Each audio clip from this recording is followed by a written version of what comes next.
জামালপুরের মাদারগঞ্জে উৎসবমুখর পরিবেশে অনুষ্ঠিত হয়েছে ঐতিহ্যবাহী চর নাংলা ঘোড়া দৌড় প্রতিযোগিতার ফাইনাল।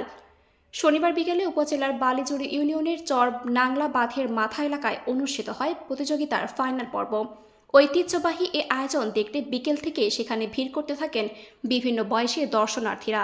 শিশু কিশোর থেকে শুরু করে নানা শ্রেণী পেশার মানুষের উপস্থিতিতে পুরো এলাকা পরিণত হয় উৎসবের আমেজে। প্রতিযোগিতায় প্রথম স্থান অর্জনকারীকে বড় আকারের একটি রেফ্রিজারেটর এবং দ্বিতীয় স্থান অর্জনকারীকে ছোট আকারের একটি রেফ্রিজারেটর পুরস্কার হিসেবে দেওয়া হয়। এছাড়া অংশগ্রহণকারী অন্যান্য ঘোড়ার মালিক ও প্রতিযোগীদেরও বিভিন্ন পুরস্কার প্রদান করা হয়।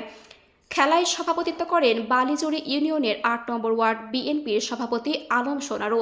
প্রধান অতিথি ছিলেন উপজেলা বিএনপির সহ সভাপতি, বালিজুড়ি ইউনিয়ন বিএনপির সভাপতি ও সাবেক চেয়ারম্যান মঞ্জুরুল ইসলাম মুসা। প্রতিযোগিতার উদ্বোধন করেন মাদারগঞ্জ উপজেলা জিসাসের সভাপতি শাহিনুর ইসলাম শাহিন। এ সময় বিএনপি ও অঙ্গ সংগঠনের নেতৃবৃন্দ সহ স্থানীয় গণ্যমান্য ব্যক্তিরা উপস্থিত ছিলেন। প্রতিযোগিতার সার্বিক ব্যবস্থাপনায় ছিলেন সমাজসেবক বাবুল মণ্ডল। ঐতিহ্যবাহী এই ঘোড়াদৌড় প্রতিযোগিতায় স্থানীয় সংস্কৃতি ও গ্রামীণ বিনোদনের অন্যতম আকর্ষণ হিসেবে দর্শনার্থীদের মাঝে ব্যাপক উৎসাহ উদ্দীপনা সৃষ্টি করে।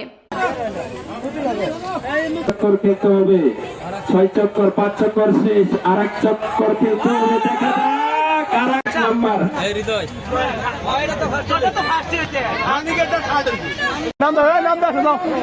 আর এক চক্কর খেলতে হবে, দেখা যাক আর এক চক্কর। দর্শক উৎসাহ হতে হবে, এইবার শেষ।